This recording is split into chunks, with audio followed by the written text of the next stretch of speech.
Bismillahirrahmanirrahim. Alhamdulillahi rabbil alamin. Wassalatu wassalamu ala al-mab'uthi rahmatan lil alamin.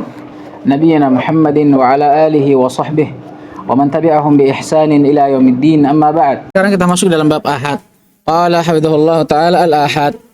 Qala rahimahullah wal ahadu huwa alladhi yujibu al-amalu aw al-amala wa la yujibu al-ilma wa yanqasimu ila qismain mursalin wa musnad. فالمسند ما اتصل إسناده والمرسل ما لم يتصل إسناده فإن كان من مراسيل غير الصحابة فليس بحجة إلا مراسيل سعيد ابن المسيب فإنها فتشت فوجدت مسانيد. Nah, ahad kata beliau rahimahullah, apa itu ahad? Dia adalah apa yang mewajibkan amal. Maksudnya khabar yang mewajibkan bagi setiap yang mendengarnya untuk mengamalkannya. Wala yujibul ilma, tapi tidak mewajibkan ilmu. Nanti insyaallah akan datang penjelasannya. Wa yanqasimu ila qismain, dan ahad terbagi menjadi dua, mursalin wa musnad. Ada khabar ahad yang mursal dan ada yang musnad. Apa itu? Dijelaskan setelahnya. Adapun yang musnad, dia adalah apa yang bersambung sanadnya. Makanya dinamakan musnad dari kata isnad. Wal mursal, adapun apa itu mursal? Ma lam yattasil isnadu, lawan dari musnad. Kalau musnad apa yang bersambung sanadnya, kalau mursal apa yang tidak bersambung atau yang terputus sanadnya. Maka apabila hadits ahad mursal, maka kita lihat kalau mursalnya termasuk dari mursal selain sahabat, maka bukan hujjah. Berarti pemahaman kebalikannya. Kalau mursalnya dari sahabat, hujjah atau bukan? Hujjah. Paham ini? Illa dikecualikan dari musnad ghair sahabah, itu musnadnya Sa'id bin Musayyab. Fa innaha yufattish atau futtishat. Dia dirinci dulu. Fa wujidat masanid.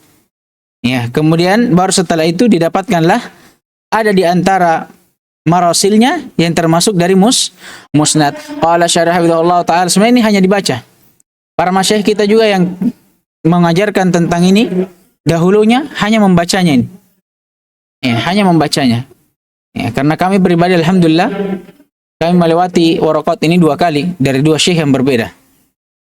Mereka hanya membaca karena ini pembahasan hadithiyah. Ya, bahkan mereka ambil 1 qori suruh baca sampai selesai.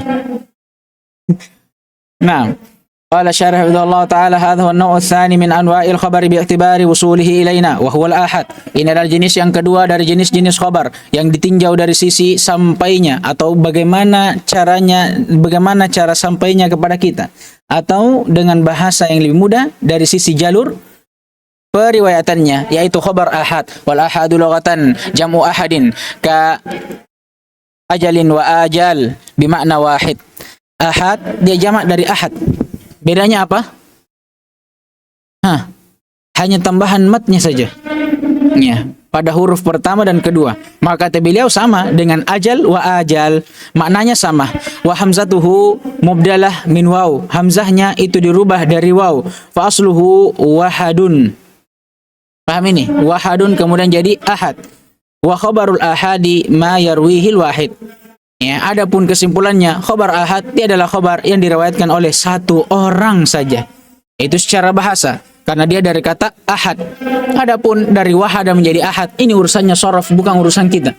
Nah, wastilahan, adapun secara istilah, kata beliau ahad adalah malam yatawatar. Dia khabar yang tidak mutawatir. Kalau mutawatir diriwayatkan oleh jamaah, berarti kalau ahad khabar yang tidak diriwayatkan oleh jamaah. Gampang. Nah, inilah kenapa alasan beliau Al-Juwaini rahimahullah mengedepankan pembahasan tentang mutawatir dengan 2 alasan kemarin. Apa itu? Pertama, karena mutawatir ringkas. Paham ini? Ahad panjang, makanya diawalkan yang ringkas kemudian yang panjang. Yang kedua, definisi mutawatir. Itu adalah lawan dari definisi ahad. Terkandung dalamnya definisi ahad. Maka kalau kita mau tahu ahad, tinggal pahami definisi mutawatir. Nah, makanya sekarang ketika dia masuk di ahad, langsung saja dia katakan malam yatawatar, selesai. Tinggal kembali ke mutawatir. Kalau begitu, kalau kita mau kenal ahad, kenal dulu mutawatir. Paham ini? Sama kemarin kita contohkan pada isim-isim nakirah dan ma'rifah. Para ulama memulai dengan apa? Ma'rifah. Kenapa? Karena dia yang sedikit. Dan dengan mengetahuinya, kita langsung bisa mengetahui apa saja yang nakirah. Selesai.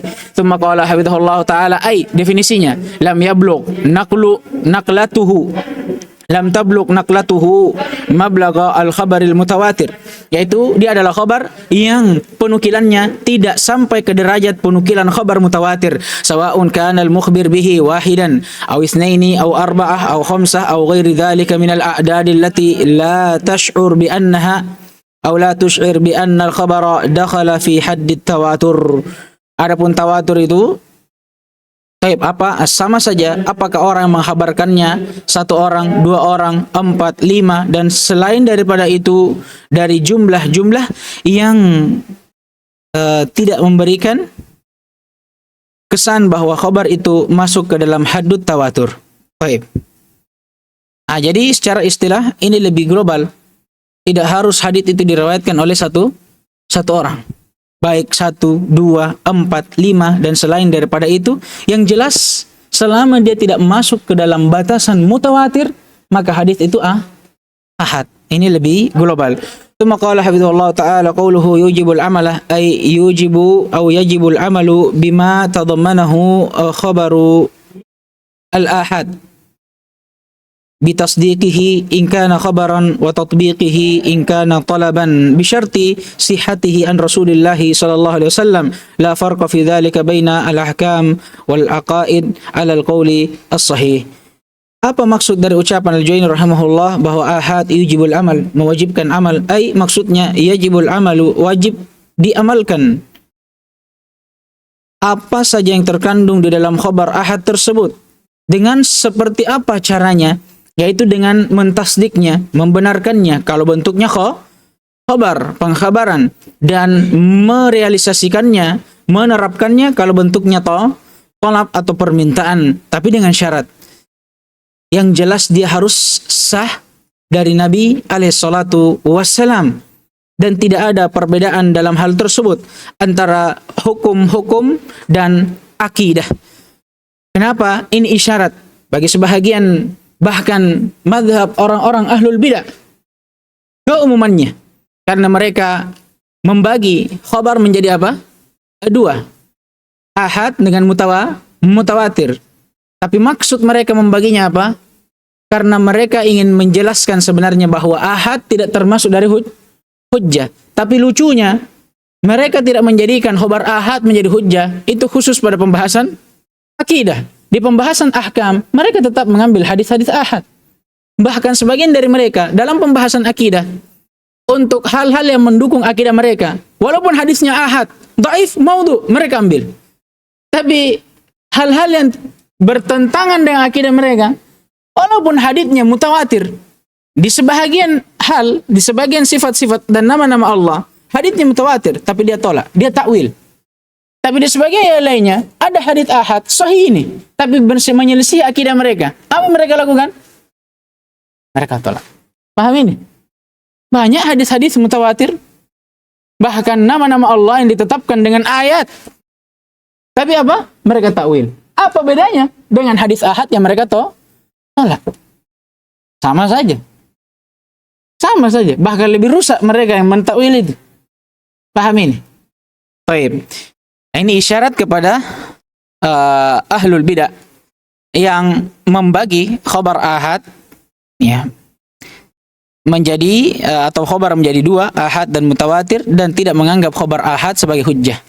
Ya, apalagi dalam bab aqaid yang menyelisihi akidah mereka yang menyimpang, waliyadzubillah, nasallallahu al-afiyah. Dan ini alal qaul as-sahih, di atas pendapat yang benarnya. Dalilnya liumumi al-adillati fi wujubi al-amali bi khabari al-wahid. Ini ditunjukkan dengan keumuman dalil yang menunjukkan akan wajibnya beramal dengan khabar al-wahid. Wa min dzalika hadits Ibnu Umar radhiyallahu taala anhu qala, dan di antaranya adalah hadits Ibnu Umar radhiyallahu taala anhuma. Ya, tatkala beliau berkata, bainama an-nasu bi Quba fi salati subhi id ja'ahum آت فقال إن النبي صلى الله عليه وسلم قد أنزل عليه الليلة قرآن وقد أمر أن يستقبل الكعبة فاستقبلوها وكانت وجوههم إلى الشام فاستداروا إلى الكعبة. Dan di antara dalil yang menunjukkan akan wajibnya seseorang beramal dengan hadits ahad selama dia syah dari Nabi SAW adalah apa yang datang dari Ibnu Umar radhiyallahu taala anhuma tentang apa ini? Perubahan kiblat dari Syam menuju ke Makkah. Dari Kuba menuju dari Syam ya. Syam ya. Dari apa Syam? Baitul Maqdis, afwan. Ke Ka'bah. Nih kurang fokus begini. Sudah terlambat datang. Baik. Ibnu Umar pernah berkata, tatkala manusia berada di Kuba, di tengah mereka melaksanakan salat subuh, mendirikan salat subuh, tiba-tiba datang salah seorang dari kalangan sahabat juga. Kemudian dia berkata kepada para sahabat yang sedang melaksanakan mendirikan salat ini, bahwasanya Nabi SAW tadi malam turun kepadanya Al-Quran. Ya, ini ayat yang mengandung suatu perintah, dan kata beliau, dan Nabi telah diperintah untuk menghadap ke Ka'bah. Sampai di sini ini jumlah. Kemudian disusul dengan jumlah baru, fastaqbaluha. Kemudian bersamaan dengan itu, di waktu itu juga, tidak disebutkan bahwa para sahabat membatalkan sholatnya, tidak. Dalam keadaan mereka berdiri mendirikan sholat, fastaqbaluha. Afwan ya, fastaqbaluha ini baik. Ini fil madi atau fil amr? Fil amr. Maka mereka pun maka sahabat ini memerintahkan kepada para sahabat yang sedang sholat untuk berbalik. Dalam riwayat tidak sama sekali dijelaskan bahwa sahabat membatalkan sholatnya. Bahkan dijelaskan dari riwayat lain, sahabat dalam keadaan berdiri sholat ini berputar. Bayangkan, tidak membatalkan sholatnya. Wa kanat wujuhuhum ila Syam, dan pada waktu itu awalnya mereka menghadap ke Syam, fastadaru ilal Ka'bah. Kemudian dalam keadaan yang sama mereka berbalik menuju ke Ka'bah. Tidak ada yang dikatakan membatalkan sholat di sini. Paham ini? Menunjukkan bahwa apa? Mereka mengamalkan hadits ini. Bersamaan dengan hadits ini datang dari berapa orang? Satu orang. Idja'ahu atin. Satu orang. Paham ini? Fahada dalilun zahirun alal amali bi khabaril wahidi. Fa inna sahabata tahulu an baitil maqdisi ilal ka'bati bi khabaril wahidi fa sadaqu khabarahu wa amilu bihi. Maka ini dalil yang sangat nampak yang menunjukkan akan wajibnya beramal dengan khabar wahid, karena sesungguhnya sahabat dalam hadits tahawwalu, itu mereka merubah posisi mereka an baitil maqdis, dari menghadap baitil maqdis kepada Ka'bah, hanya dengan khabar dari satu orang. Ini menunjukkan bahwa mereka membenarkan khabar tersebut dan beramal dengannya. Wa minal adillati anna an-nabiy sallallahu alaihi wasallam kana yab'atsul ahada ila an-nawahi wal qabail li tablighil ahkami asy-syari'ati falawla annahu yajibul amalu bi khabarihim lam yakun li ba'sihim faidatun. Masyaallah. Dan di antara dalil yang sangat jelas juga, di masa Nabi SAW, beliau selalu mengutus berapa orang? Satu orang kepada tiap-tiap daerah dan tiap-tiap kabilah untuk menyampaikan hukum-hukum syariat. Dan di antara hadits yang paling masyhur, tatkala Nabi mengutus siapa? Mu'adz bin Jabal ke negeri Yaman. Berapa orang yang diutus? Seorang, Mu'adz bin Jabal diutus kepada satu kabilah. Kata beliau, falaula annahu yajibul amalu bi khabarihim. Maka kalau bukan kalau hal tersebut tidak mewajibkan, kalau memang tidak diwajibkan beramal dengan khabar mereka, yakni khabar satu orang tersebut, maka tidak ada faedah dari mengutus mereka. Paham ini? Paham tidak? Kalau syariat ini tidak membolehkan beramal di atas khabar satu orang, maka tidak mungkin Nabi mengutus pada setiap kabilah satu Satu orang. Karena Nabi yang paling tahu tentang syariat ini. Pasti Nabi mengutus lebih dari satu orang. Apalagi kalau yang kita anggap beramal, wajibnya beramal itu hanya dengan hadits mutawatir, ya maka harusnya dikirim ribuan orang. Paham ini? Nah, ini dalil diantaranya menunjukkan bahwa wajibnya beramal dengan hadits ahad. Wa minal adillati anna sahabata radhiyallahu ta'ala anhum qad ajma'u ala qabuli khabaril wahid wal amali bihi fi waqa'i la fi waqa'i طيب في وقائع لا يمكن حصرها فقد رجعوا إلى الغسل من الوطء من غير إنزال إلى قول عائشة رضي الله تعالى عنها وفي توريث الجدة إلى قول المغيرة ابن شعبة ومحمد ابن مسلمة وغير ذلك كثير. Dan di antara dalil yang menunjukkan akan wajibnya beramal dengan hadits ahad apa yang terjadi dari kalangan para sahabat, karena sesungguhnya mereka telah bersepakat untuk menerima khabarul wahid dan beramal dengannya pada kejadian-kejadian yang telah berlalu di masa mereka yang tidak mungkin untuk dibatasi. Maksudnya sangat banyak bentuknya. Contohnya, faqad raja'u ilal ghusli minal wata'i. Para sahabat mereka berpendapat wajibnya mandi dari atau bagi seseorang yang telah menyetubui istrinya walaupun tidak keluar darinya mani. Mereka berdalil dari ucapan siapa? Aisyah radhiyallahu ta'ala anha, dan tidak ada yang meriwayatkan hal ini kecuali beliau atau selain beliau radhiyallahu ta'ala anha.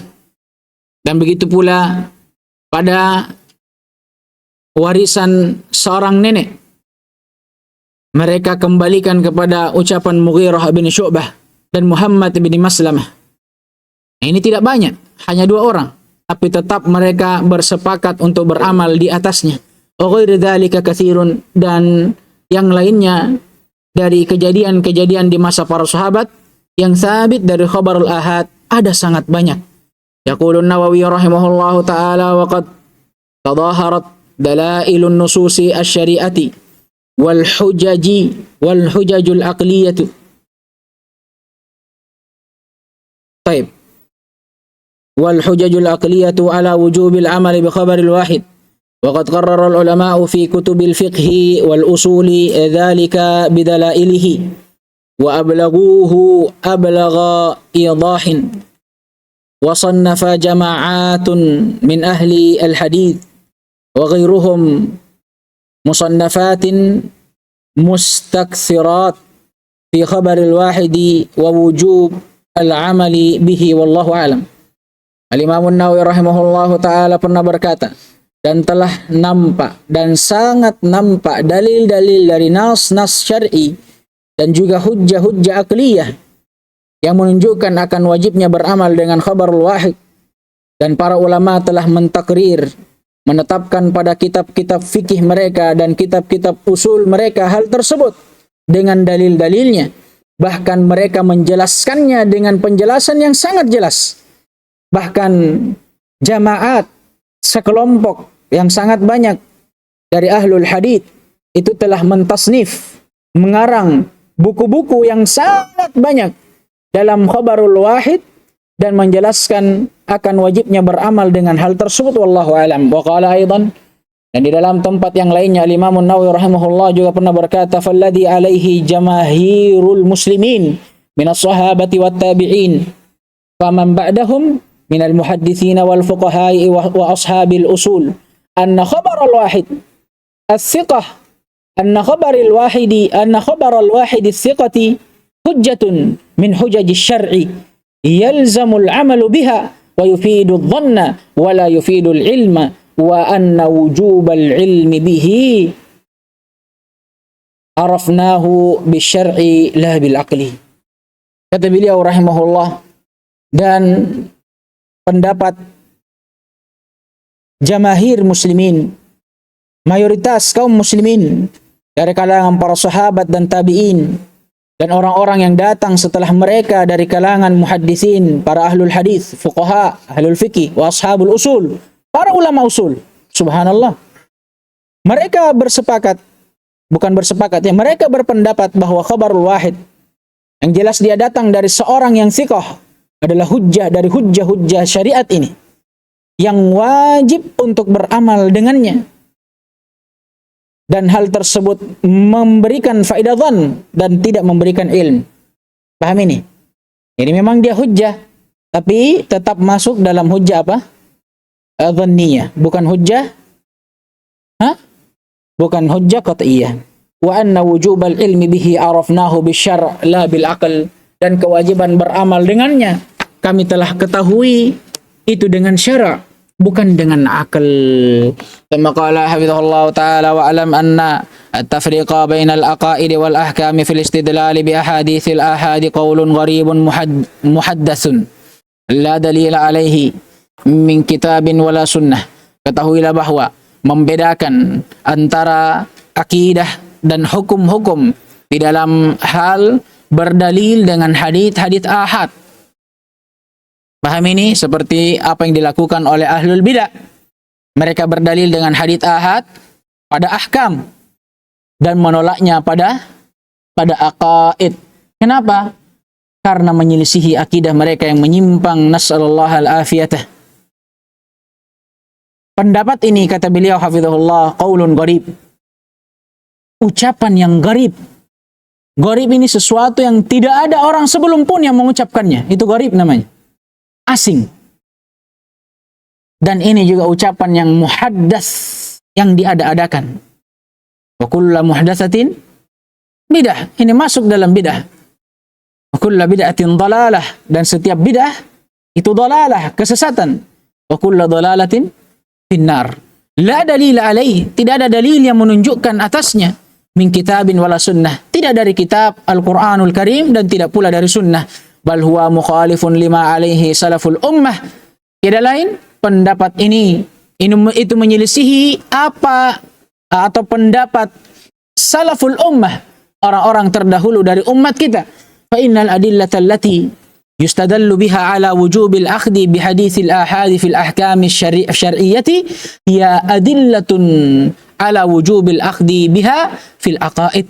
Karena sesungguhnya dalil-dalil yang digunakan untuk atau yang menunjukkan akan wajibnya mengambil dan beramal dengan hadits ahad pada pembahasan hukum-hukum syar'i, ini juga dalil yang dipakai untuk apa?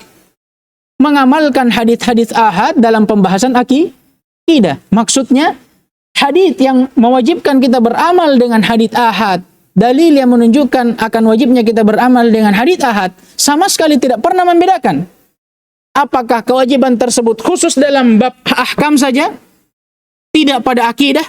La, tidak pernah membedakan, tapi dia datang dalam bentuk umum dalam bab apapun. Selama hadits itu sahih, datang dari orang yang thiqah, wajib tidak beramal? Wajib, baik dalam ahkam atau aqaid. Kata beliau hafizahullah, li'umumiha, karena dia datang dalam sigah umum. Wa man idda'a takhsisaha bil ahkam fa alaihi dalil. Justru mereka yang mengkhususkan dalil-dalil yang menunjukkan akan wajibnya beramal dengan hadits ahad, kemudian mereka khususkan dalil itu hanya untuk pembahasan ahkam, mereka yang diminta dalilnya apa? Paham ini? Mereka yang diminta dalilnya. Baik. Masih bisa. Tsumma qala hafizahullah ta'ala qauluhu wa la yujibul ilma. Hada afwan ini. Enggak apa-apa, jadi saya lanjut. Jangan sampai antum belum makan atau apa. Hah? Tadi Ahmad baru ambil nasi langsung lari. Hah? Sama ini lagi makan tadi langsung lari. Enggak apa-apa, Ji. Lanjut nih. Sedikit, Ji, sampai di sini, Ji. Sampai yang qasimu ila mursal wa musnad. Kita selesaikan ini. Tsumma qala hafizahullah ta'ala wa la yujibul ilma. هذا قول الجمهور وهو أن الآحاد لا يفيد العلم بل يفيد الظن وهو رجحان صحة نسبتها إلى من نقلت عنه ويختلف هذا باختلاف رتبتها فالصحيح لذاته ليس كالحسن لغيره وهكذا. Kata muallif rahimahullah, ahad tidak mewajibkan ilmu, Ini kata Syarih pendapat jumhur. Apa maksudnya? Bahwasanya khabar ahad tidak menunjukkan ilmu. Maksudnya dia bukan hujjah qat'iyah yakiniyah, tapi dia adalah hujjah dhanniyah wa huwa rujhan sihhati nisbatiha, yaitu dilihat yang paling rajih penisbatannya kepada siapa yang menukilkannya. Wa yakhtalifu hadza bi ikhtilafi rutbatiha. Ya, kalau begitu berbeda ya kedudukan haditsnya nanti sesuai dengan apa? Kedudukan orang yang meriwayatkannya. Kalau dia thiqah, dia sahih. Kalau dia tidak thiqah, maka dia dhaif. Fasahihu lidzatihi, maka sahih lidzatihi itu bukan kan kal hasani li ghairihi. Ya, maksudnya beliau memperumpamakan ya perbedaan hadits ahad yang ditinjau dari orang yang menukilnya ya sama dengan hadits sahih lidzatihi dengan hasan li ghairihi. Jelas beda. Wahakadha, dan demikian yang lainnya. Ya, paham ini? Jadi beda hadis ahad yang diriwayatkan oleh seorang yang thiqah dan diriwayatkan dengan orang yang tidak thiqah. Paham ini? Karena ahad ini beda pembahasannya dengan pembahasan sahih tidaknya hadis. Paham ini? Paham tidak? Jadi kadang ada hadis sahih, ada satu hadis ahad misalkan. Kadang hadits sama-sama ahad, tapi salah satunya sahih, salah satunya dhaif. Paham ini? Apa yang membedakan? Padahal sama-sama ahad. Kenapa ahad yang satu sahih, ahad yang satu dhaif? Apa yang membedakan? Hah? Apa tadi? Yang meriwayatkan. Paham ini? Yang meriwayatkan yang membedakan. Paham ini? Sama bedanya hadis sahih li dzatihi dengan hasan li ghairihi. Paham ini? Wadzalika bi annahu, sebenarnya ini pembahasan hadisiyah. Kalau kita bahas di sini, ya pelajaran kita berarti dua. Mustalah dengan usul fikih. Makanya kita baca saja, yang penasaran pergi belajar hadis. Nah, wadzalika bi annahu law afada khabaru kulli wahidin ilma la saddaqna kulla khabarin nasma'uh. Kenapa seperti itu? Kenapa tetap kita harus bedakan dari orang yang meriwayatkannya? Karena andai kata setiap khabar atau khabar dari setiap orang itu menunjukkan ilmu. Kalau dikatakan ilmu, berarti kembali kemana? Ilmu yakini. Maka kalau begitu keharusannya, setiap khabar yang kita dengar harus kita benarkan. Sedangkan hakikatnya tidak seperti itu. Kata beliau, wa nahnu la nusaddiqu kulla khabarin nasma'uhu. Ya tidak bisa setiap khabar yang kita dengar harus kita apalagi namanya benarkan. Ya, bahkan kata Allah Subhanahu wa taala, ya ayyuhalladzina amanu in ja'akum fasiqum binaba'in fatabayyanu. Harus tabayyun dulu. Makanya kalau ada hadis, bagaimana kalau kita dengar misalkan seperti yang diucapkan oleh ahlul bidah dari kisah-kisah yang ya tidak ada dalil dan dasarnya, sama seperti apa yang dia katakan oleh sebagian ahlul bidah. Mungkin kalian juga pernah dengar bahwa siapa yang meninggal kemudian dalam perutnya atau di tenggorokannya terdapat bau kopi, maka para malaikat akan memohonkan ampun untuknya. Antum baru dengar saya sudah ketawa. Ya. Hal seperti ini, kalau kita mewajibkan beramal atau hadits ahad itu mewajibkan ilmu yakini qat'i, maka mengharuskan setiap dari khabar yang kita dengar harus kita percaya kalau begitu. Paham ini? Nah, ini bertentangan dengan apa? Dengan dalil. Allah Subhanahu wa taala berfirman, "In ja'akum fasiqun binaba'in fatabayyanu." Setiap ada khabar harus tabayyun, diteliti. Makanya hadis sebelum kita amalkan teliti dulu, sahih atau tidak. Siapa yang riwayatkan? Ada enggak cacatnya? Boleh enggak diamalkan? Paham ini?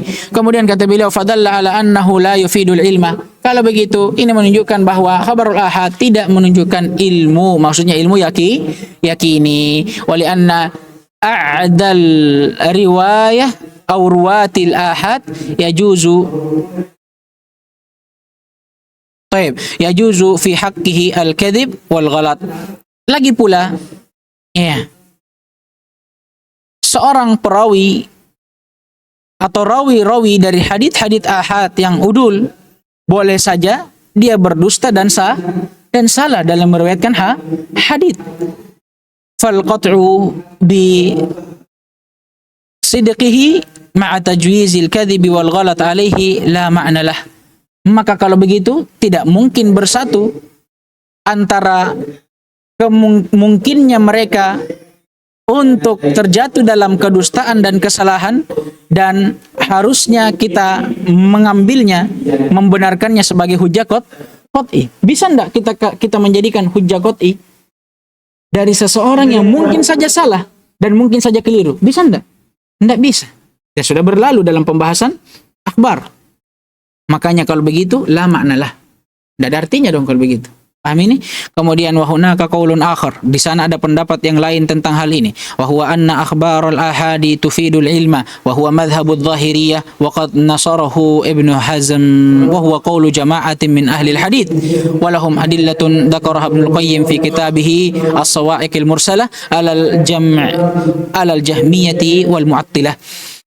Yaitu pendapat yang mengatakan bahwa khabarul ahad itu menunjukkan ilmu, maksudnya ilmu yakini, dan dia termasuk hujjah qat'i. Wa huwa madhhabudz zahiriyah, ini madhab orang-orang zahiriyah, dan ditolong, maksudnya dikuatkan oleh Ibnu Hazm, dan ini adalah pendapat jamaah sekelompok dari ahlul hadith, dan mereka juga punya dalil-dalil yang telah disebutkan oleh Ibnu Qayyim dalam kitabnya As-Sawa'iq al-Mursalah 'alal jahmiyati wal mu'attilah.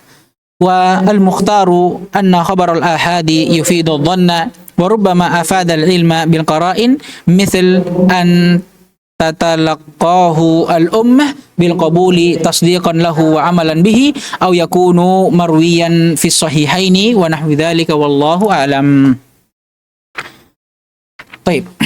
Dan kesimpulannya kata beliau, pendapat yang terpilih di sisi Asy-Syarih hafizahullah bahwasanya khabar ahad itu menunjukkan dhon, dan boleh jadi dia menunjukkan ilmu, maksudnya ilmu yakini, tapi dengan syarat bil qara'in, kalau ada qarinahnya. Beliau menjamak dari dua qaul, Masya Allah, ahsan. Paham ini? Contoh, apabila umat telah bersepakat untuk menerima khabar tersebut walaupun dia khabar ahad, tasdiqan dengan membenarkannya, wa amalan bih, dan dengan mengamalkannya. Kalau umat telah sepakat menerima khabar ahad, membenarkan dan mengamalkannya, maka khabar ahad tadi yang tadinya menunjukkan dhon bisa menunjukkan ilmu. Dengan apa? Qarina itu tadi, karena umat ini telah sepakat untuk beramal di atasnya. Wa yakunu marwiyan fi sahihain, atau dengan jalur yang lain bisa kita katakan khabar ahad dia menunjukkan ilmu yakini kalau dia diriwayatkan dalam apa? Sahihain, Sahih al-Bukhari dan Muslim wa nahwi dzalika, dan yang semisal dengannya, wallahu a'lam. Nah, naktafi bihadza al-qadar. Subhanakallahumma bihamdik asyhadu an la ilaha illa anta astaghfiruka wa atubu ilaik. وفق الله الجميع لما يحبه ويرضى ويأتينا العافية والسلامة اللهم آمين.